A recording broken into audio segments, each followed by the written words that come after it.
میں اس کا نام لیتا ہوں تو ہونٹوں پر تبسم کی دھنک لہرانے لگتی ہے۔ میں اس کو یاد کرتا ہوں تو ایک مانوس سی خوشبو مجھے مہکانے لگتی ہے۔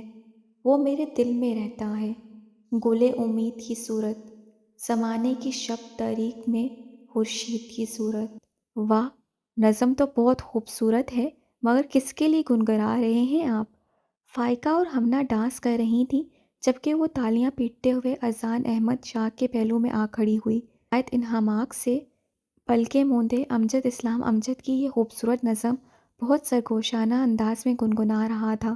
پھر جب اس کا کھنکتا لہجہ سماعتوں کی زینت بنا، اس نے پٹ سے آنکھیں کھول دیں اور اس کی طرف سے مسکرا کر دیکھتے ہوئے گھمبیر لہجے میں بولا، یہ نظم نہیں، حمد ہے مائی ڈیئر۔ ویسے میں ایسی نظمیں صرف تمہارے لیے ہی گنگنا سکتا ہوں۔ خدا کے بعد وہ کیا شعر ہے کہ عمر سجدہ کروں میں تجھ کو اگر کفر یہ نہ ہو، کوئی نہیں عزیز تیرے سوا خدا کے بعد۔ شٹ اپ، منہ دھو کے رکھو۔ بہت مچل کر اذان نے شعر پڑھا تھا، مگر عریشہ نے فوراً اسے ڈپٹ دیا تو وہ مزید شوق ہوا۔ منہ دھو ہی تو رکھا ہے تم پر، اب تو صرف دادا جی سے بات کرنے کی دیر ہے بس۔ کندھا اس کے کندھے سے لگائے وہ نچلا ہونٹ موتیوں سے سفید دانتوں میں دبا کر مزید شریر انداز میں بولا تو عریشہ اسے محض جوک سمجھ کر اس کی طرف حفیظ سے گھور کر رہ گئی۔ تبھی اس کی نظر اپنے سے کچھ فاصلے پر بیٹھے الگ تھلگ سے اسمیر کے اداس چہرے پر جا پڑی، تو وہ اذان سے ایکسکیوز کر کے اسمیر کے پاس چلی آئی۔ پھر اس کے پہلو میں بیٹھتے ہوئے بہت اپنائیت سے بولی، کیا بات ہے اسمیر، بہت اداس لگ رہے ہو؟ اپنا ہاتھ اس کے کندھے پر رکھتے ہوئے وہ بہت دوستانہ انداز میں گویا ہوئی تھی، جبکہ اسمیر جو اپنے ہی خیالوں میں کھویا ہوا تھا، ایک دم سے چونک کر اپنی پلکوں پر لرزتے ہوئے آنسو پہنچ کر رخ موڑ کر اسے دیکھتے ہوئے دھیمے سے مسکرا کر بولا، کچھ نہیں، بس ایسے ہی۔ ایسے ہی نہیں، کوئی بات ہے تو ضرور جو تم مجھے بتانا نہیں چاہ رہے۔ وہ بھلا کہاں یوں ہی پیچھا چھوڑنے والی تھی، تبھی پھرتی سے بولی تو اسمیر کے لیے اپنے آنسوؤں کا بھرم رکھنا دشوار ہو گیا۔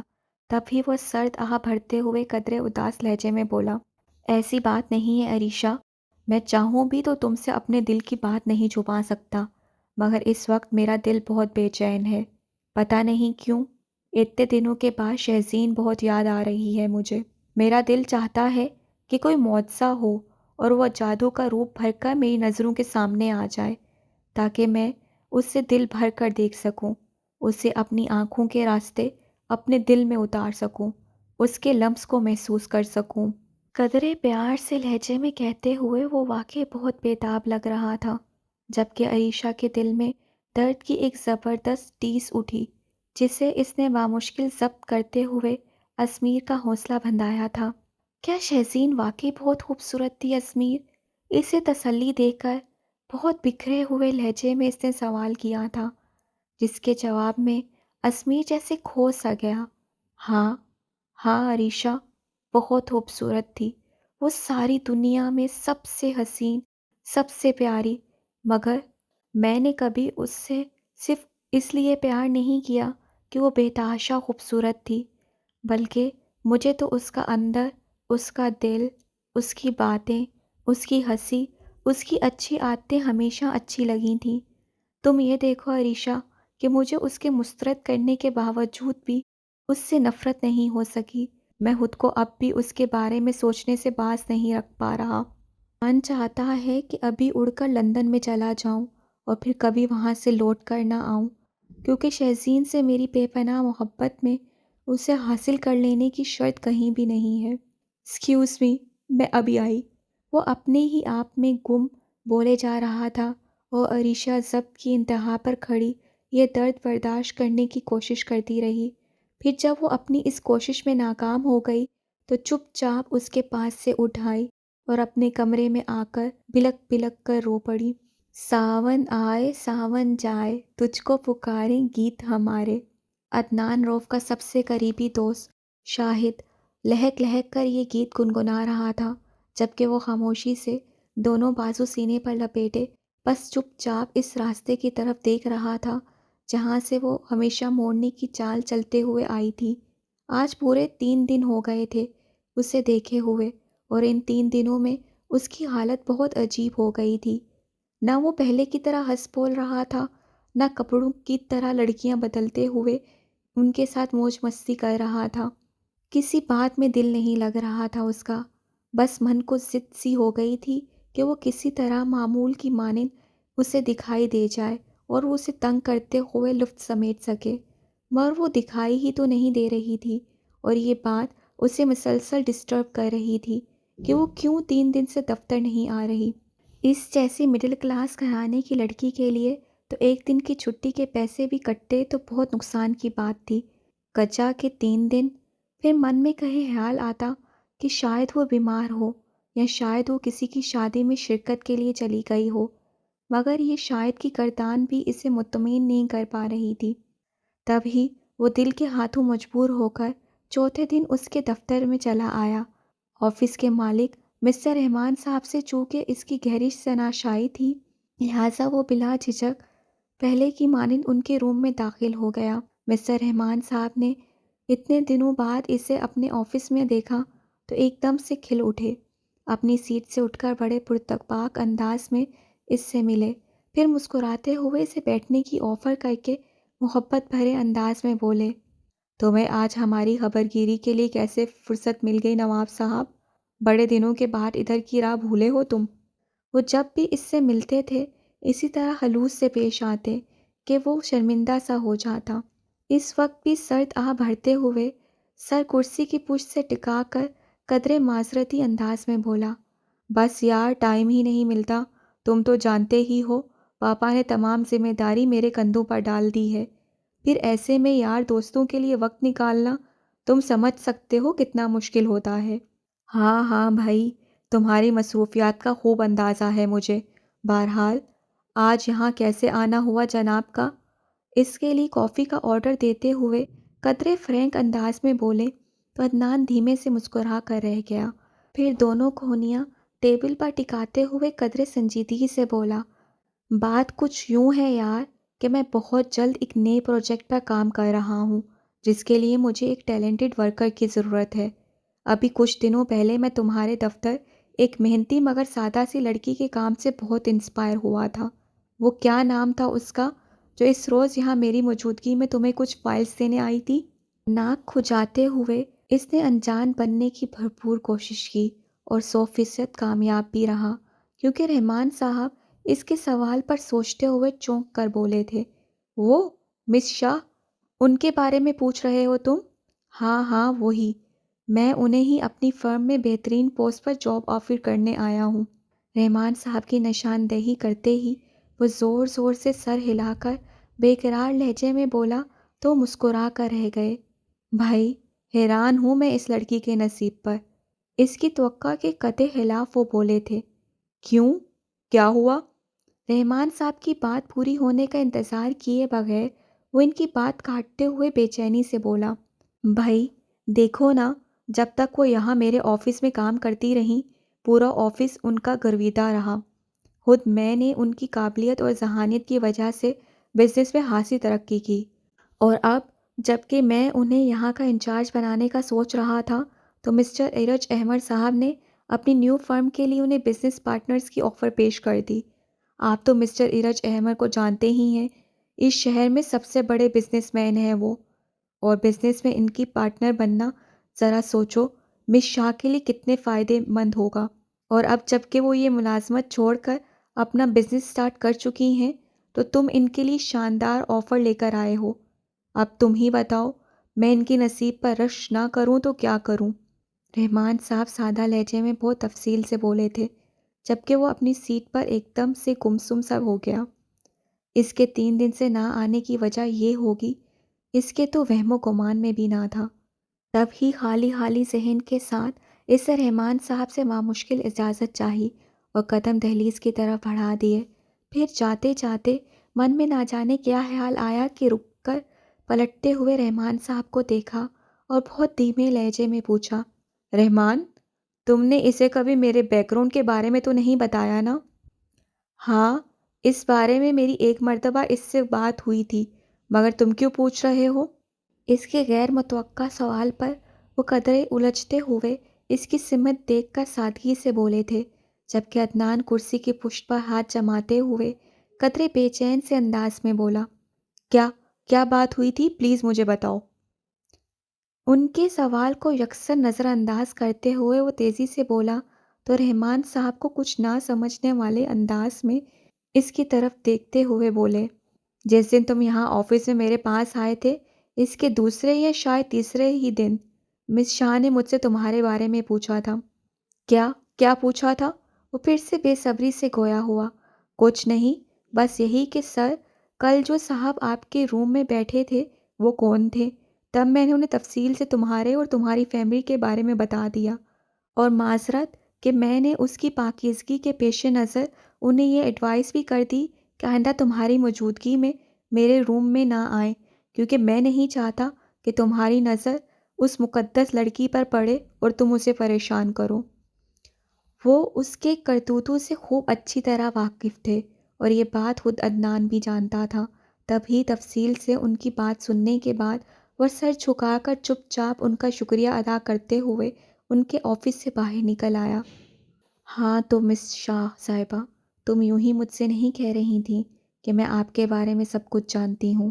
اوپر آسمان کی طرف دیکھتے ہوئے اس سے سرد آہ بھرتے ہوئے سوچا اور دھیرے دھیرے چلتے ہوئے اپنی گاڑی میں آ بیٹھا۔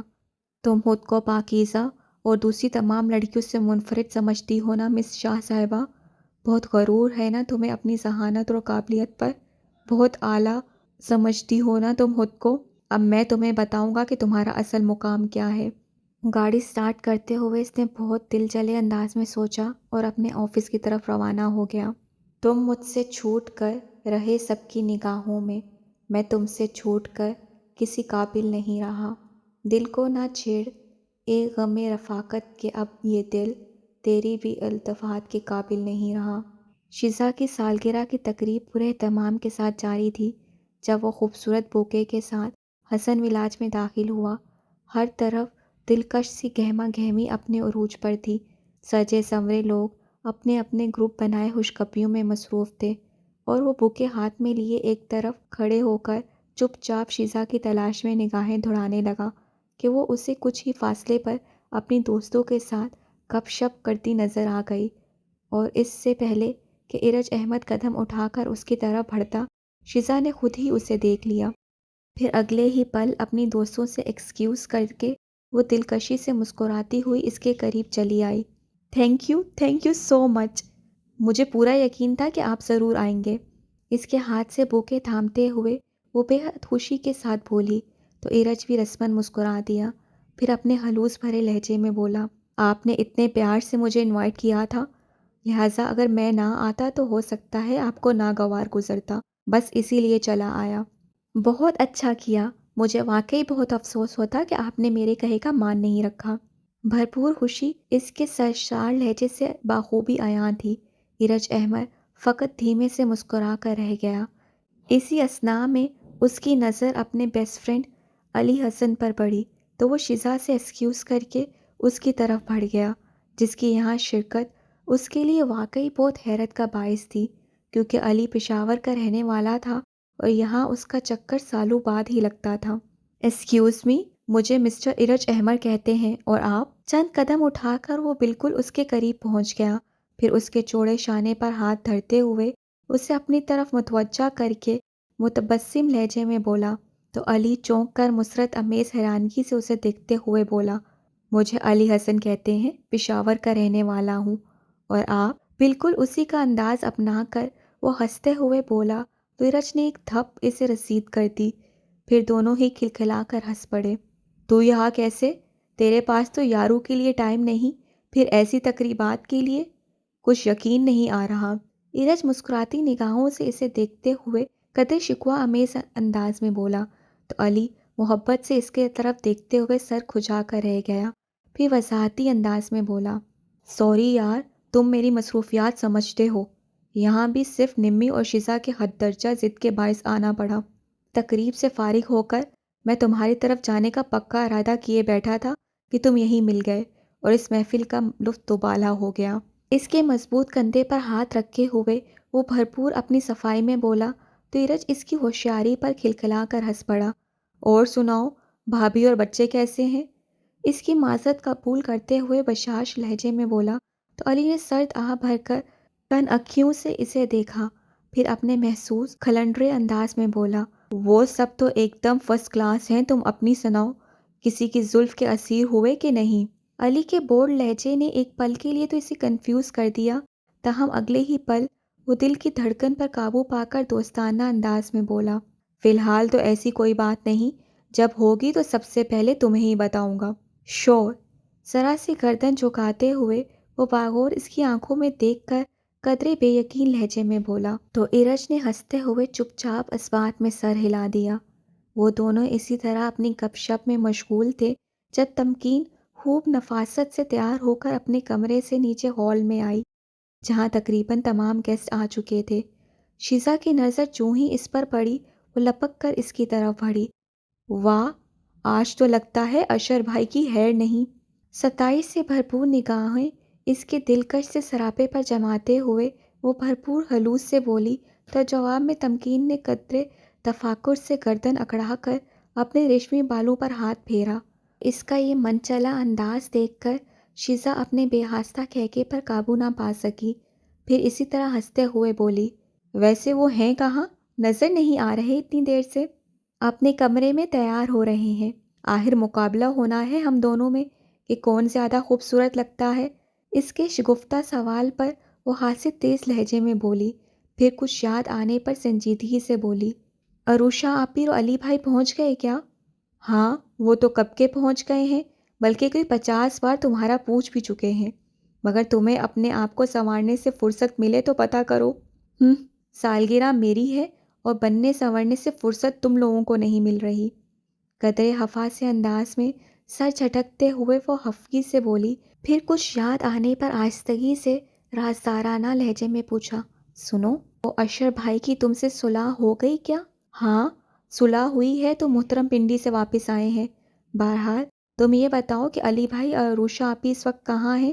ہاس ادا سے بائیں ہاتھ کی انگلیاں وہ اپنے ریشمی بالوں میں پھیرتے ہوئے قدرے مصروف انداز میں بولی تو شیزا نے سیڑھیاں چڑھتے ہوئے عجلت میں اسے بتایا، عروشہ آپی اپنے بیٹے کو سلا رہی ہیں اور علی بھائی اس کونے میں کھڑے ہیں، جاؤ جلدی سے سلام دعا کراؤ، تب تک میں ماما سے پوچھ کر کیک کاٹنے کا اہتمام کرتی ہوں۔ اوکے، دوپٹے کو سنبھالتے ہوئے اس نے کہا، پھر شیزا کی نشاندہی پر اس کارنر کی طرف چلی آئی جہاں باقول اس کے علی بھائی موجود تھے۔ تب اس کی نظر ان پر جا پڑی، وہ اس سے کچھ فاصلے پر اس کی طرف پشت کیے غالباً اکیلے ہی کھڑے تھے۔ تمکین دل ہی دل میں مسکراتے ہوئے دبے پاؤں ان کے قریب آئی، پھر نہایت پھرتی سے اپنے دونوں ہاتھ ان کی آنکھوں پر رکھ دیے۔ انہوں نے اپنے مضبوط ہاتھوں سے پہلے اس کی چوڑیوں بھرے نازک ہاتھوں کو ٹٹولا، پھر ایک دم سے اس کے ہاتھ اپنی آنکھوں سے ہٹا کر جو ہی وہ مڑے تو مسرور سی تمکین اپنی جگہ حیران رہ گئی۔ وہ علی بھائی کے روپ میں ارج احمد ہوگا، اس کے تو فرشتوں کو بھی خبر نہیں تھی۔ تبھی منہ پر ہاتھ رکھ کر پھٹی پھٹی سی حیران نگاہوں سے اسے دیکھتے ہوئے وہ جہاں کی تہاں کھڑی رہ گئی، جبکہ دوسری طرف ارج احمد کی نگاہوں میں عجب سی الوہی جذبوں کی چمک تھی اور متبسم ہونٹوں پر نہایت مسرور کن دھیمی سی دل آویز مسکراہٹ۔ وہ آئی ایم سوری، میں سمجھی کہ آپ علی بھائی ہیں، نگاہیں جھکا کر انگلیاں مروڑتے قدرے ندامت سے کہتی وہ اسے بے حد اچھی لگی۔ پرپل کلر کے باریک ریشمی سوٹ میں نفاست سے میک اپ کیے وہ واقعی پرستان کی کوئی پری ہی لگ رہی تھی۔ تبھی اس کی شوق نگاہیں اس کے دلکش سراپے پر جم کر رہ گئیں۔ تھینک گاڈ کہ آپ نے سوری کرنا سیکھا تو صحیح، وگرنہ ہمیشہ اپنی غلطیاں بھی میرے حصے میں ڈال کر بہت پریشان کرتی رہی ہیں آپ۔ دل کی مراد اچانک ہی بر آئے تو بندہ خود بخود گلاب کے پھول کی مانند کھل اٹھتا ہے، بات بے بات مسکرانے کو من چاہتا ہے، اور اس وقت یہی حال ارج احمد کا تھا۔ تمکین نے لرزتی ہوئی پلکیں بامشکل اٹھا کر پل دو پل کے لیے اس مسرور کر دینے والے اجنبی کو دیکھا، پھر انگلیاں موڑتے ہوئے نگاہیں جھکا کر بولی، آپ کیوں ہر بار ٹکرا جاتے ہیں مجھ سے؟ قدرے جھنجھلا کر اس نے کہا تھا، جبکہ ارج احمد اس کی اس پریشانی پر کھلکھلا کر ہنس پڑا، پھر قدرے متبسم لہجے میں بولا، دل کو دل سے راہ ہوتی ہے میڈم، اتنی سی بات بھی نہیں سمجھتی آپ؟ تمکین کی سمجھ میں نہیں آ رہا تھا کہ وہ اس کی پرسنالٹی کو دلکش کہے یا اس کی مسرور کر دینے والی مدھر آواز کو۔ تبھی وہ اس پر خواہ مخواہ کا روپ ڈالتے ہوئے بولی، آپ نے خوش فہمیاں کچھ زیادہ ہی پال رکھی ہیں، گو کہ ہم دونوں کے بیچ آج تک سوائے جھگڑے کے اور کچھ نہیں رہا۔ جانے کیوں آج وہ اس سے الجھنا نہیں چاہتی تھی۔ تبھی اس کے قدرے چٹکتے ہوئے لہجے پر وہ دھیمے سے مسکرا کر رہ گیا، پھر بازو سینے پر لپیٹتے ہوئے ذرا سا اس کی طرف جھکتے ہوئے بولا، ایسا تو آپ سوچتی ہیں نا، کبھی میرے دل میں جھانک کر تو دیکھیے کہ وہاں کا کیا موسم ہے۔ بھرپور نگاہوں سے اس کا ایک ایک روپ اپنے اندر اتارتے ہوئے اس سے قدرے گمبھیر لہجے میں کہا تھا، اور اس کے اس بولڈ انداز پر تمکین اپنی جگہ گڑبڑا کر رہ گئی۔ پھر اپنی پوزیشن کلیئر کرتے ہوئے قدرے تیز لہجے میں بولی، سوری، مجھے آپ کے دل میں جھانکنے کا قطعی کوئی شوق نہیں، اور ہاں، آپ کی اطلاع میں اضافے کے لیے عرض کرتی چلوں کہ ارے تمکین، تم یہاں کھڑی ہو اور میں کب سے تمہیں ڈھونڈتا پھر رہا ہوں۔ وہ شہادت کی انگلی اٹھا کر تنبیہی انداز میں اسے کچھ کہنا چاہتی تھی کہ اسی پل اشر اسے ڈھونڈتے ہوئے وہاں آ پہنچا، اور وہ اپنی بات ادھوری چھوڑ کر اس کی طرف بڑھ گئی، جبکہ اریج دور تک مسکراتی نگاہوں سے اسے دیکھتا رہا۔ ہیلو اریشا، فلم دیکھنے جاؤ گی کیا؟ سب لوگ چل رہے ہیں، ارسلان بھائی اور صالحہ بھابھی بھی۔ ارسلان بھائی کی شادی خوب دھوم دھام کے ساتھ انجام پا چکی تھی، اور اب دعوتوں کا دورہ چل رہا تھا۔ جب وہ اداس سی لان میں کرسٹل کی چیئر پر بیٹھی سوچوں کے سمندر میں غوطہ زن تھی کہ فائقہ اسے ڈھونڈتی ہوئی وہاں چلی آئی، اور اس کے پیچھے ہی کاشف بھی چلا آیا۔ ان لوگوں کے یوں ایک دم وارد ہونے پر اس کی سوچوں کا محور ٹوٹا، اور وہ ان کی طرف سرسری سا دیکھتے ہوئے قدرے بیزار لہجے میں بولی، نہیں یار، تم لوگ جاؤ، میرا آج کہیں بھی جانے کو دل نہیں چاہ رہا ہے۔ Okay, as you wish. دونوں کندھے اچکا کر وہاں سے چلے گئے کہ حسن کے مرکز شاہ ولاج میں کسی فرد کو فورس کرنے کا قطعی رواج نہ تھا، ہر بندہ اپنی مرضی کا مالک تھا۔ پھر فائقہ تو ماہم لوگوں کو بلانے کے لیے چل دی، اور کاشف سیدھا ازمیر کے کمرے میں چلا آیا، جو بیڈ پر نیم دراز کسی کتاب کے مطالعے میں مشغول تھا۔ ازمیر بھیا، چلیں، جلدی سے اٹھیں اور تیار ہو جائیں۔ اس کے قریب پہنچ کر وہ بشاشت سے بولا تو مطالعے میں گم ازمیر نے کتاب سامنے سے ہٹا کر خاصی حیرت سے اسے دیکھا، جو ہوا کے دوش پر سوار نہ جانے کہاں چلنے کے لیے کہہ رہا تھا۔ پھر کچھ سوچتے ہوئے وہ کونیوں کا سہارا لے کر اٹھ بیٹھا، اور قدرے متبسم نگاہیں کاشف کے چہرے پر مرکوز کر کے دھیمے لہجے میں بولا، خیریت، کوئی جنگ ونگ چھڑ گئی ہے کیا؟ ہاں، بس کچھ ایسا ہی سمجھیں۔ ایکچولی ہم سب لوگ صالحہ بھابھی کو لے کر فلم دیکھنے جا رہے ہیں، تو میں نے سوچا آپ کو بھی اس موج مستی میں شامل کر لیا جائے، مگر وہ اریشا ہے نا، وہ مجھ سے لڑ پڑی کہ آپ ہمارے ساتھ ہرگز نہیں جائیں گے، تو میں نے بھی اس سے شرط لگا لی کہ میں آپ کو لے کر ہی جاؤں گا۔ اب یہ آپ پر ڈیپینڈ کرتا ہے کہ آپ کسے شکست سے ہمکنار کرتے ہیں، مگر یاد رکھیے بھیا کہ اگر آپ نہیں جائیں گے تو اریشا بھی نہیں جائے گی، اور میں بھی نہیں جاؤں گا۔ اس سے قبل اس طرح کے کسی موقع پر آپ گھر پر ہی نہیں ملتے، قسمت سے آج اگر آپ گھر پر مل گئے ہیں تو پلیز انکار مت کیجیے گا، پلیز، میری خوشی کی خاطر ہی صحیح۔ وہ حقیقت میں اریشا کو ستانا چاہتا تھا، تبھی ہر قیمت پر اسے ساتھ لے جانے کا ارادہ کر لیا تھا، تو ازمیر اس کی اس قدر تفصیلی بیان پر دھیمے سے مسکرائے بغیر نہ رہ سکا، جو اسے ساتھ لے جا کر یہ دیکھنا چاہتا تھا کہ اریشا کا فیصلہ ازمیر کی شرکت میں کیا رخ اختیار کرتا ہے، اور وہ بھی اس وقت نہ جانے کس موڈ میں تھا کہ کاشف کے ساتھ چلنے پر راضی ہو گیا۔ اور جب وہ تیار ہو کر کاشف کے ہمراہ باہر نکلا تو اریشا وہیں لان میں بیٹھی ہنوز سوچوں میں گم تھی، اور اسے وہیں گمسم سا بیٹھا دیکھ کر ایک شریر سی مسکراہٹ کاشف کے لبوں پر بکھر گئی۔ ارے اریشا، تم یہاں بیٹھی ہو، ہمارے ساتھ نہیں چل رہی ہو کیا؟ مہم کو سب سے پہلے اس کی فکر ہوئی تھی، تبھی وہ اس کے قریب آتے ہوئے قدرے حیرانی سے بولی تو اریشا نے دل گرفتہ سے انداز میں اس کی سمت دیکھا، پھر نگاہیں جھکا کر انگلیاں موڑتے ہوئے بولی، ہاں ماہم، وہ میں۔ اس کی سمجھ میں نہ آیا کہ اپنے انکار کی کیا وجہ بیان کرے کہ تب ہی اچانک اس کی نگاہ اپنی دائیں طرف کھڑے متبسم سے کاشف اور اس کے پہلو میں سجے سنورے کھڑے ازمیر شاہ پر جا پڑی، اور وہ حیرت سے گنگ، تقریباً پہلی بار اسے یوں سب لوگوں کے ساتھ چلنے پر تیار دیکھتی رہ گئی۔ کاشف کے لبوں پر بڑی شریر سی مسکراہٹ رینگ رہی تھی۔ وہ پل بھر میں اس کی شرارت سمجھ کر جلدی سے اٹھ کھڑی ہوئی، پھر اپنی گردن پر آئے سلکی بال نازک انگلیوں کی مدد سے پیچھے کرتے ہوئے قدرے مسکرا کر بولی، نہیں، میں چل رہی ہوں تمہارے ساتھ، لیکن تم سب اتنی جلدی کیسے تیار ہو گئے؟ نظر کاشف پر جمی تھی، جو حسب توقع فوراً اس کے یوں فیصلہ بدلنے پر ہنسنے لگا تھا۔ پھر اسی طرح آنکھیں نچاتے ہوئے قدرے متبسم لہجے میں بولا، مگر ابھی تو تم کہہ رہی تھی کہ تم نہیں جا رہی۔ وہ کہاں بھرم رکھنے والا تھا، تبھی وہ چل کر بولا تو عریشہ کھلکھلا کر ہنس پڑی، پھر اس کے کندھے پر ہلکا سا تھپڑ لگاتے ہوئے بولی، دنیا جہاں کے جھوٹے، میں نے کب کہا تھا کہ میں نہیں جا رہی؟ تم لوگ ٹھہرو، میں ابھی تیار ہو کر آتی ہوں۔ چٹکی بجا کر ہنستے ہوئے وہ فوراً وہاں سے بھاگ گئی، اور اس کے اس انداز پر دھیمی سی مسکراہٹ ازمیر کے لبوں کو چھو گئی، جبکہ اس کے پہلو میں کھڑا کاشف کھلکھلا کر ہنس پڑا۔ بہت عجیب لڑکی ہے بھائی، پل میں تولا پل میں ماشا۔